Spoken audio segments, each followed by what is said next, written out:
In this video, I have included 7 numerical problems related to concurrent forces which was asked in the previous examinations conducted by Kerala Technological University. Let's solve these questions one by one. 3 smooth identical spheres A, B and C are placed in a rectangular channel as shown in figure. Draw the free body diagram of each sphere. So in the figure, you can see that there are 3 spheres which are placed in a rectangular channel. So we need to draw the free body diagram of A, B and C. Now, in order to draw the free body diagram of any body, we will remove all the supports like wall, floor or any other body and replace them by the reactions exerted by that support on the body. And all other forces acting on the body also will be marked. Okay, so if we want to draw the free body diagram of A, we need to remove all the supports. Now here we can see that the sphere A is supported by sphere C and sphere B, right? There are two contact points. So we need to remove the sphere C and sphere B. We simply cannot remove the spheres. We need to replace that spheres by a reaction exerted by sphere C and B on the sphere A. So let's see how to draw the free body diagram of sphere A. So first we will mark the weight of the sphere that will be acting vertically downwards through the center of gravity of sphere A. Then there are two contact surfaces, one is 5 and the other one is 6. So we need to draw two reactions which will be perpendicular to this contact surface, right? So that will be exerted by the sphere C on sphere A. Similarly, when you consider contact point 6, there will be reaction which is exerted by the sphere B on A. So that will be acting like this. So these are the forces acting on the sphere A. So this gives the free body diagram of A. Similarly, we can draw the free body diagram of C. So when you consider the sphere C, you can see that this sphere is supported by the sphere A. Then here there is one contact point which is due to the wall, and here also there is one contact point. So we need to remove the sphere A, this wall and the floor, right? So when you remove these supports, you need to replace that by the reaction exerted by that support on the sphere C. So when you remove sphere A, you need to replace that by the reaction exerted by A on C, which will be exactly equal to the reaction exerted by C on A. Only the direction will be changing. Okay, that we have already learned. If the system is in equilibrium, the reaction exerted by A on C will be equal to the reaction exerted by C on A. So here, since we are removing the sphere A, we need to replace that by the reaction exerted by A on C. So that will be equal to R phi itself. Okay, so first we will mark the weight of the sphere WC that will be acting vertically downwards.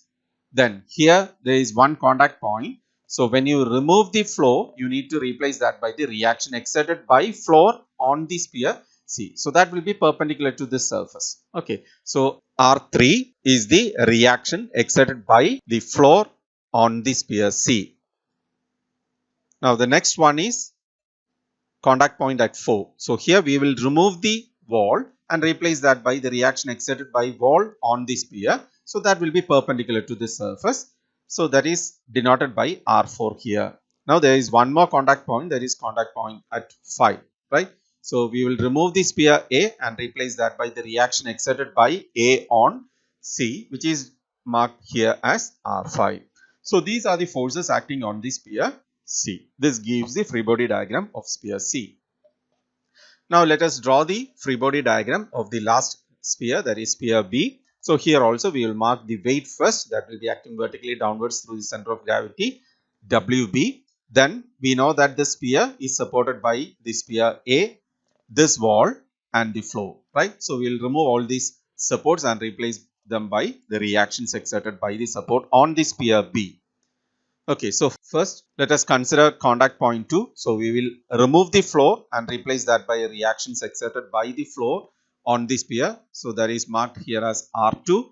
Then the next one is this contact point. So we will remove this wall and replace that by the reaction. exerted by the wall on the sphere. So that is marked as R1. And now we have one more contact point, that is 6. So here we will draw the reaction which is exerted by A on B, which will be exactly equal to the reaction exerted by B on A. So that is marked here as R6. So these are the forces acting on the sphere B. So this gives the free body diagram of sphere A, B and C. Now let's take the second question. So here the greatest and the least resultant of two forces F1 and F2 are given as 17 Newton and 3 Newton respectively. Determine the angle between these two forces when their resultant force is root of 149. So in this question you can see that the individual forces are not given, but the greatest resultant force and the least resultant force is given as 17 Newton and 3 Newton. So my question is, when will you get the greatest resultant force? What will be the angle between the two forces if the resultant of those two forces is maximum? That is question number 1. Now similarly, what will be the angle between the two forces if the resultant is the least, or if the resultant provided by those two forces is the least resultant? That we need to know for solving this particular question. So generally we know the formula for finding out the magnitude of the resultant force using parallelogram law of forces. That is R is equal to square root of F1 square plus F2 square plus 2 F1 F2 cos theta, where theta is the angle between F1 and F2. Now, if the value of theta is 0, we will get the maximum resultant force, right?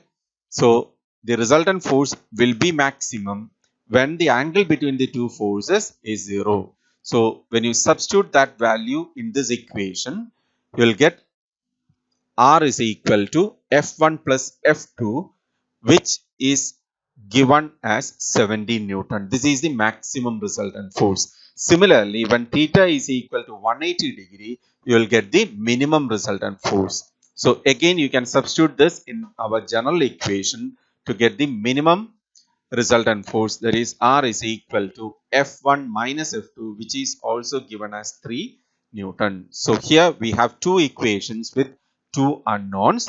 Now solving this 2 and 3, we will get F1 as 10 Newton and F2 as 7 Newton. So we have obtained the individual forces F1 and F2. Now the second part of the question is, if the resultant of these two forces, that is the force F1 which is 10 Newton and the force F2 which is 7 Newton is square root of 149, what will be the angle between these two forces? So again, you can use the same general equation, but in this case, the resultant force is given as square root of 149 and we have the individual forces F1 and F2 as 10 Newton and 7 Newton. So we need to find out the angle theta. So substituting these values in this equation, in our general equation, we will get square root of 149 is equal to square root of 10 square plus 7 square plus 2 into 10 into 7 cos theta, and solving this we will get theta is equal to 90 degree. Okay. Now let's move on to the third question. ABCD is a square, each side being 20 centimeter and E is the midpoint of side AB. Now the forces of magnitude 7, 8, 12, 5, 9 and 6 kilonewton act on lines of direction AB, EC, BC, BD, CA and DE respectively.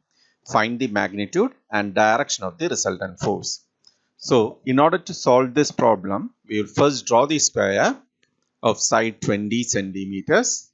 Then I have marked the points there A, B, C, D and E, where E is the midpoint of side AB. Now the next step is to draw the forces acting on this square.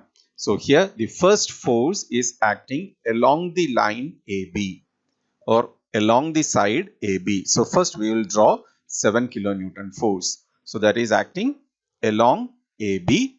The next one is 8 kilonewton force which is acting along the lines EC, right? So we need to draw a line connecting E and C, and that can be extended, which denotes the line of action of 8 kilonewton force. So I have marked that force here. Now the next one is 12 kilonewton acting along BC. So I can mark that force. Then the next one is 5 kilonewton which is acting along BD. So BD, which denotes the diagonal, right? So you can draw the line of action of that force 5 kilonewton which will be passing along the diagonal of the square. Then 9 kilonewton along CA. So that is also another diagonal. So I can draw the line of action of that force also. And the last force is 6 kilonewton which is acting along DE. So that is acting from D to E. So I can draw the line of action of that force also. So these are the forces acting on the square. Now we need to find the magnitude and direction of the resultant force. Okay.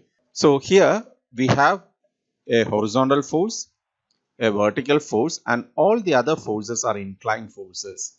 So if we want to find the resultant, we need to resolve all the inclined forces into two components, one acting along the horizontal direction and the other one acting along the vertical direction. So for that, we need to identify the angles made by the inclined forces with the horizontal. So here we know that BD and CA, they are diagonals. So let us mark the angles made by the diagonals with the horizontal as theta. And we know the value of theta also. Since these two lines are diagonals of the square, the value of theta will be 45 degree. Now we have another lines, that is CE and DE, which makes an angle of, let it be 5 with the horizontal. Now the next step is I will be drawing two axes, a horizontal axis and a vertical axis, which will be marked as X and Y axis, and I will transfer all the forces acting on the square to this new XY axis. That is just to make the calculation simple. Let us mark the forces one by one. So the first one, let us take 7 kilonewton force, that is actually a horizontal force. So you can mark that force along the x-axis. Now we have one vertical force here, that is 12 kilonewton, that will be acting along the y-axis. Now all the other forces acting on the square are inclined forces. So we will take one by one. First let us take 8 kilonewton force. Now this is an inclined force. So for resolving this force, I will draw two axes passing through the point C like this. Okay, now you can see that the 8 kilonewton force is acting in the first quadrant. So if you know this angle, we can resolve this force into two components, right? So the line CE actually makes an angle of 5 with the horizontal. So this angle also will be 5, right? So if this angle is 5, we can resolve this force into two components. The horizontal component will be 8 cos phi and the vertical component will be 8 sin phi. So you can mark those two forces here, 8 cos phi and 8 sin phi. Now let us take the next force, that is also an inclined force. So we will draw two axes first. So here you can see that the force lies in the second quadrant. We need to obtain this angle. That angle will be equal to theta itself, right? Since this angle is theta, this also will be theta. Okay, now we can resolve this force into two components. One component will be acting along this line and the other one will be acting along this line. So the horizontal will be 5 cos theta and the vertical will be 5 sin theta. So I have marked those two forces also here. Now the next force, that is also an inclined force. So first we will draw two axes passing through the point A. From this we can see that the 9 kilonewton force lies in the third quadrant. So we need to obtain either this angle or this angle. Since this angle is theta, this also will be theta. So the two components of 9 kilonewton will be 9 cos theta and 9 sin theta. That is also marked here. Now we have one more force, that is 6 kilonewton. So for resolving that, I have drawn two axes here passing through the point E, and from this figure we can see that 6 kilonewton lies in the fourth quadrant. So we need to get this angle. Now we know this angle is phi, so this also will be phi, right? So the horizontal component will be 6 cos phi and the vertical component will be 6 sin phi. So I have resolved all the forces and I have transferred all those forces and components into the new XY axis. So here we have only horizontal forces and vertical forces. So in order to find the resultant force, we'll try to find the angle first. So for that, let us consider the triangle CEB. So that is a right angle triangle. Now from this right angle triangle, what will be tan phi? That will be equal to opposite side by adjacent side. Since E is the midpoint of AB, EB will be equal to half of 20 centimeters, that is 10 centimeter. So opposite side is 20 divided by 10, which implies phi is equal to 63.43 degree. The value of theta will be equal to 45 degree. Now what is sigma V? Algebraic sum of all the vertical forces. So here you can see that there are 3 forces acting in the upward direction and 2 forces acting in the downward direction. So forces acting in the upward direction will be taken as positive. So the forces acting in the downward direction will be taken as negative. So 5 sin theta plus 8 sin phi plus 12 minus 9 sin theta minus 6 sin phi. On substituting the value of phi and theta in this equation and solving, we will get sigma V as 10.96 kilonewton. Similarly, you can write sigma H also. There is algebraic sum of all the horizontal forces acting on the system, and the forces acting towards right is taken as positive. So all the forces acting towards left will be taken as negative.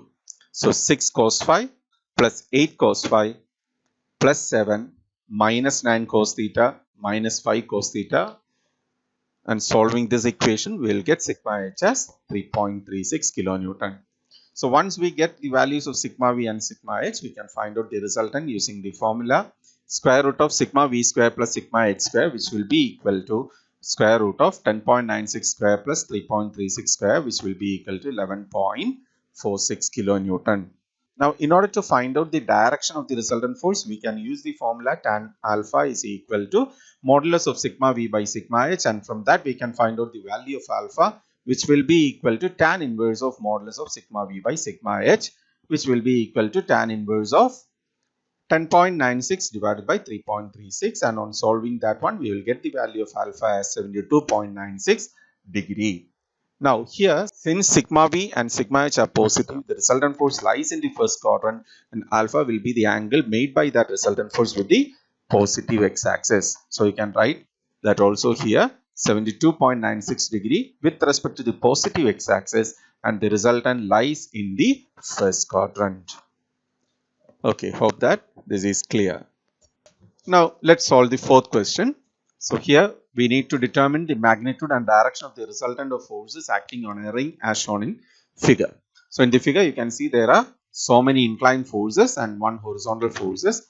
So in order to make the calculation simple, I will draw 2 axes, x-axis and y-axis. I will transfer all these forces to this new figure. Okay, and I will mark the required angles also.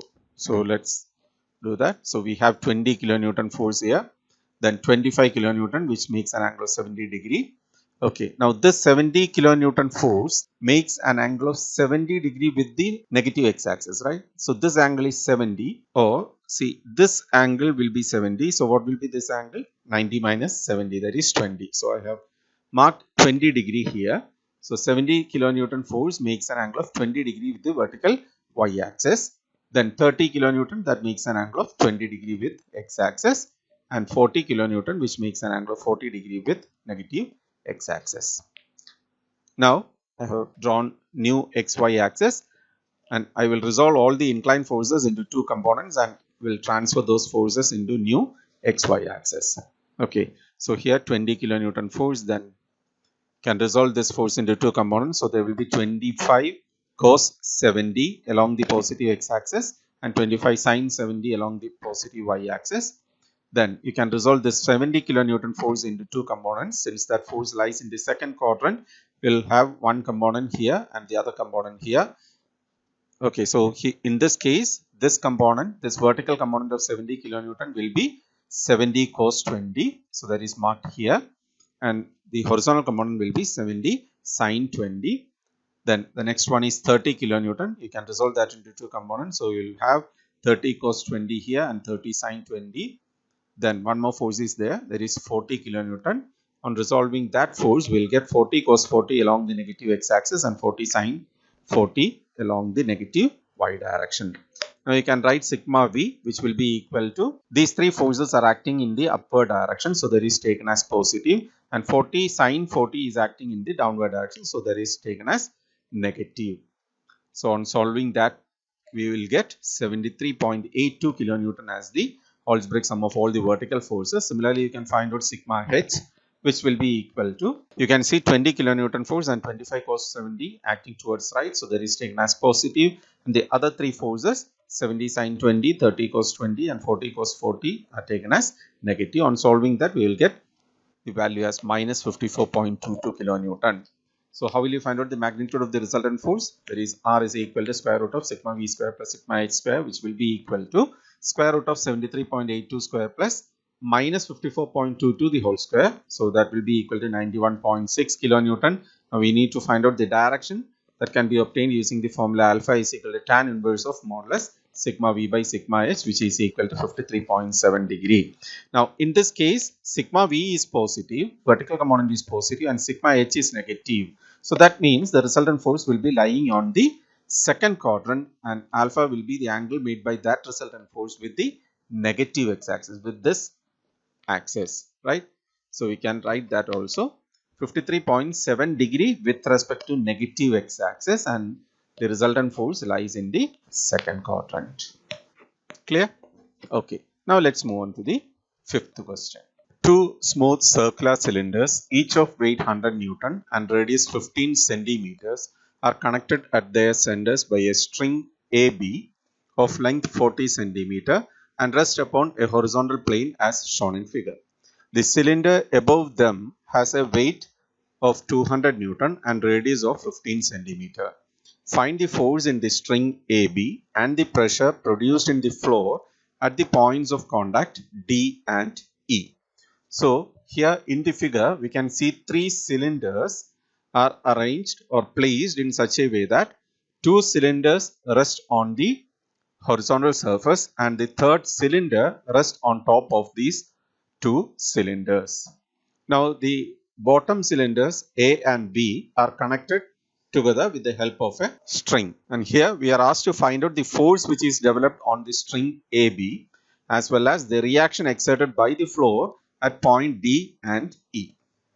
So in this problem, we can see that when you consider the cylinder C, there are two contact points, right? So if we want to draw the free body diagram of C, we will remove this cylinder A as well as cylinder B. So when you remove these two cylinders, you need to replace that by the reaction exerted by cylinder A on cylinder C as well as the reaction exerted by cylinder B on cylinder C. Now, if you draw the line AC and BC, we can see that the reaction exerted by the cylinder A on C as well as the reaction exerted by C on A will be passing through that line. Similarly, the reaction exerted by B on C and reaction exerted by C on B also will be passing through the line CB. Now, we need to find out the angle made by AC and BC with the horizontal. So let us mark that angle as theta. Now here the radius of cylinder A and cylinder B are same. Also the cylinders in the figure is arranged symmetrically. So this angle, angle A and angle B also will be same. Now in order to find out the angle theta, we will consider triangle CAD and CBD. Okay, so from this triangle CAD, what is cos theta? Cos theta will be adjacent side by hypotenuse, that is AD by AC. Now what is AC? AC is the radius of cylinder A plus radius of cylinder C. So that will be equal to 15 plus 15, that is 30. And what is AD? AD is half the distance DE. Why? Because the cylinders are symmetrically arranged. So cos theta will be equal to 20 by 30. which implies theta is equal to 48.19 degree. Now, we also know that the reaction exerted by A on C and the reaction exerted by C on A, they are equal and opposite, right? That is, RAC will be equal to RCA and I will be denoting that as R1. Similarly, the reaction exerted by B on C and reaction exerted by C on B, that is denoted by R2. Now, let us consider the equilibrium of cylinder C first. So, when you try to draw the free body diagram of cylinder C, we will remove all the contact surfaces, or we will remove the other cylinders, and we will replace all those cylinders by the reaction exerted by those cylinders on the cylinder C, in addition to other forces acting on the cylinder C. So, the first one is the weight of the cylinder that will be acting vertically downwards, right? Then the reaction exerted by A on C, that is denoted by R1, you can see that force here. Similarly, the reaction exerted by B on C, that is denoted by R2. Now, we need to find out the angle made by this R1 and R2 with the horizontal. Now, for that, I will draw a line here. Now, this line and AB, they are parallel. So, if this angle is theta, this one also will be equal to theta, right? So, I can mark that angle here. So, this angle will be equal to theta. So, once you know this angle, it is possible to resolve these forces, right? So, for that, I will draw two new axes, x and y axis. Now, I will transfer all the forces after resolving into this figure, right? Okay, so what are the forces acting here? 200 Newton acting in the downward direction. Now, R1 that lies in the third quadrant. So, the components will be along this line and along this line. So, R1 cos theta that will be acting towards right, and R1 sin theta will be acting in the upward direction. Similarly, you can resolve this R2 into two components. So, R2 cos theta will be acting towards left and R2 sin theta will be acting in the upward direction. So, these are the forces acting on cylinder C. Now, you can apply the equilibrium condition, sigma H equal to 0 and sigma V equal to 0. So, what is sigma H? Sigma H is equal to R1 cos theta minus R2 cos theta, that will be equal to 0, and sigma V will be R1 sin theta plus R2 sin theta minus 200 is equal to 0. Now, on solving these two equations, we will get R1 and R2 as 134.16 Newton. Now, similarly, we need to draw the free body diagram of A and B, right? So, when you draw the free body diagram of A, what are the forces acting here? One is the weight, right? Next one is the force developed on the string AB, and the other one is the reaction exerted by C on A that will be acting along this line CA. Similarly, when you consider the cylinder B, what are the forces acting? One is 100 Newton acting vertically downwards, then the force developed on the string and the reaction exerted by C on B, which will be acting along the line CB, right? Okay, now in both the cylinders, that is cylinder A and B, you can see one contact point here, right? At D there is one contact point and at E also there is one contact point. So, you need to remove this floor and mark that force also on A and B. So, there will be RD and there will be RE also. Okay, now let us draw the free body diagram of cylinder A. So, what are the forces acting here? One is the weight, the next one is the reaction exerted by the flow, that is marked here as RD. Then the reaction exerted by A on C, that is marked as R1 here, that we have already calculated, that is 134.16, and the force developed on the string, that is marked as ES, right? Okay, now I have drawn X and Y axis. I will resolve the inclined forces and mark all the forces in this new XY axis. So, what are the forces acting here? One is 100 Newton, that's a vertical one, RD acting in the upward direction and S towards right. Now, I will resolve the inclined force R1 into two components. So, that will be R1 cos theta acting towards left and R1 sin theta acting in the downward direction. Now, you can apply the equilibrium condition, that is sigma H equal to 0, which implies S minus R1 cos theta is equal to 0 and sigma V equal to 0 implies minus R1 sin theta plus RD minus 100 equal to 0. Now on solving these two equations, you will get S as 89.44 Newton and RD as 200 Newton. Now we will consider the equilibrium of cylinder B. So when you draw the free body diagram of B, these are the forces acting on that cylinder, that is 100 Newton acting downwards. The reaction exerted by the floor on the cylinder, that is marked here as RE.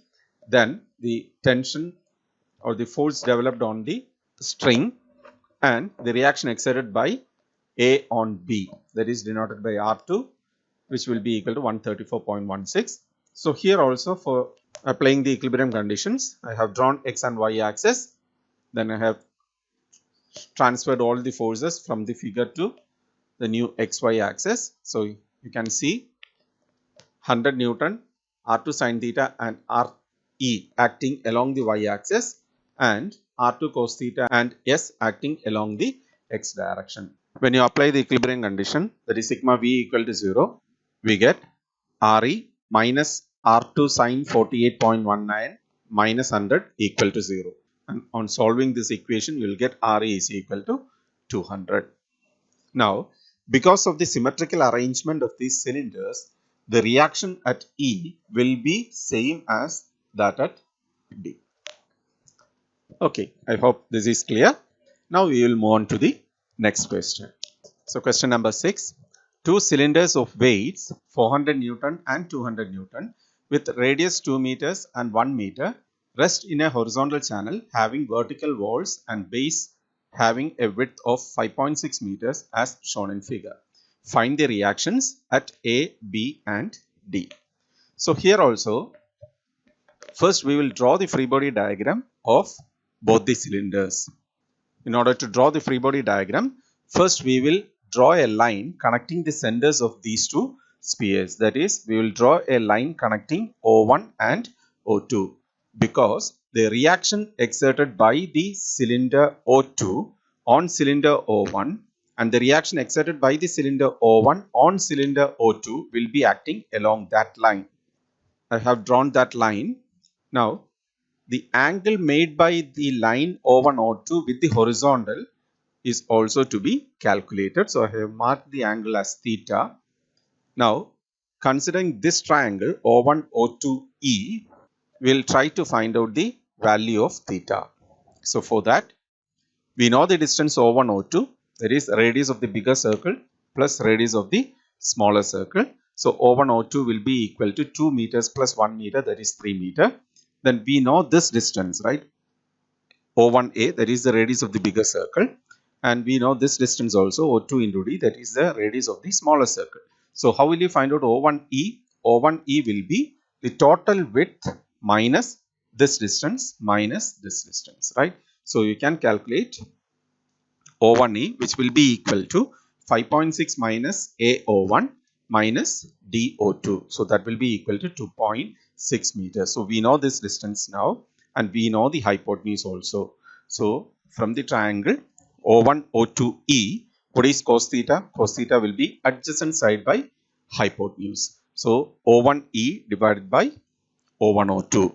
So that will be equal to 2.6 by 3 meters, which implies theta is equal to 29.93 degree. Now I have drawn a horizontal line passing through O2. Now what will be this angle? So this angle also will be equal to theta since this angle is theta, right? Now we will draw the free body diagram of O2 first. So what are the forces acting on O2? One is weight of the cylinder that will be acting vertically downwards, 200 Newton.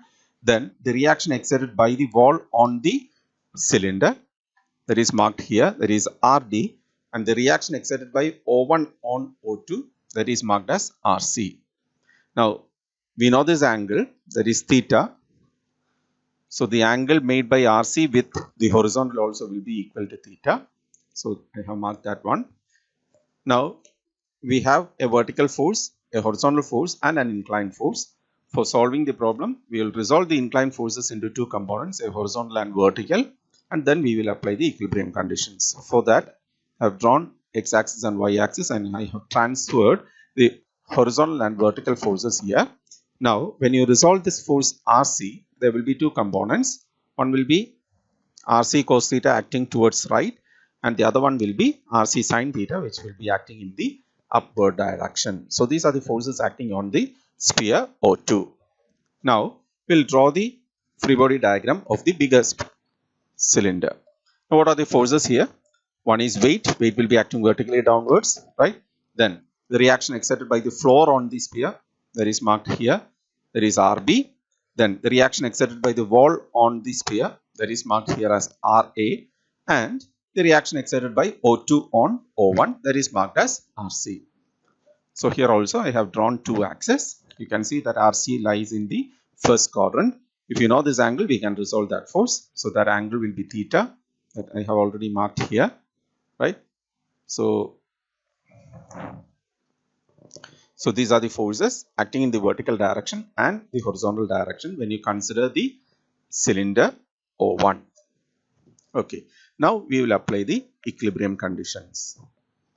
So when you consider the equilibrium of O2, sigma H equal to 0 implies RC cos theta minus RD is equal to 0, and sigma V equal to RC sin theta minus 200, which is equal to 0. So on solving these two equations, we will get RC is equal to 400.85 Newton and RD is equal to 347.4 Newton.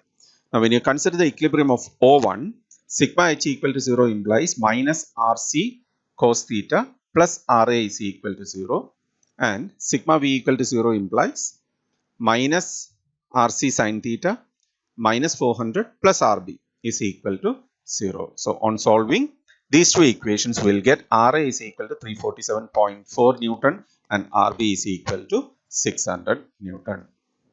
Hope this is clear. Now we will solve the seventh question. A system of connected flexible cables shown in figure is supporting two loads of 550 Newton and 600 Newton at points B and D respectively. Determine the tensions in the various segments of the cable. So here you can see that two loads are acting on a flexible cable which is supported at different points such as A, C and E. Okay, so here when you consider 550 Newton load, you can see that there are three unknowns. That is, the force developed on the portion AB is unknown, the force developed on portion BC is unknown, and the force developed on BD is also unknown, right? So we have three unknowns here when you consider the point B.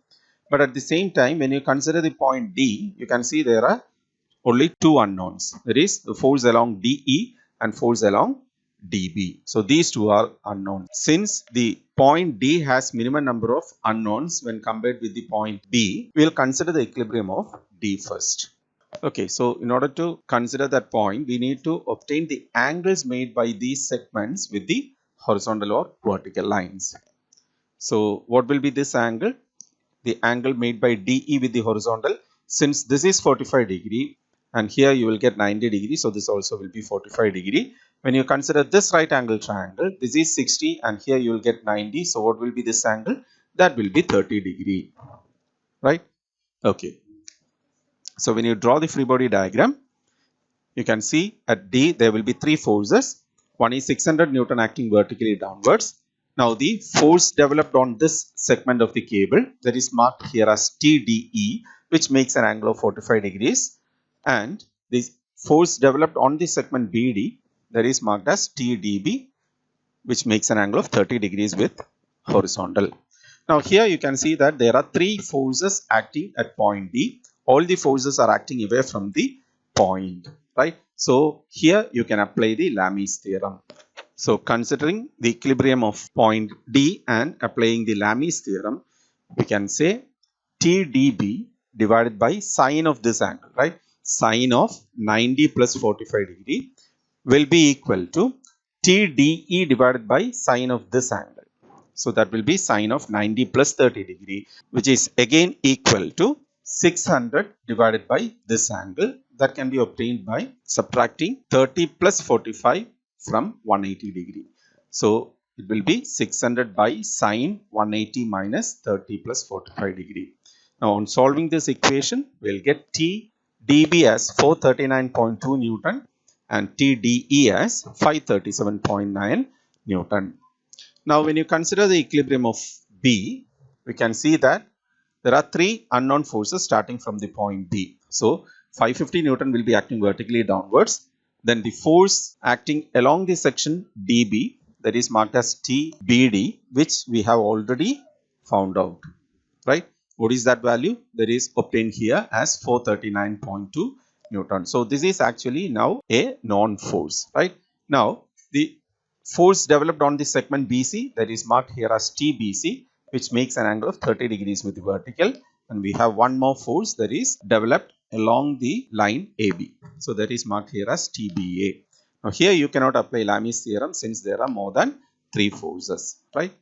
Okay, so here we will write the equilibrium equations, that is sigma h equal to 0, which implies TBC sine 30 acting in the horizontal direction plus TBD sine 60 again acting in the horizontal direction minus TBA which is acting towards left, right? So this is equal to 0. And sigma V equal to 0 implies TBC cos 30 minus TBD cos 60 minus 550 equal to 0. Now on solving these two equations, we will get TBC equal to 888.65 Newton and TBA is equal to 663.93 Newton.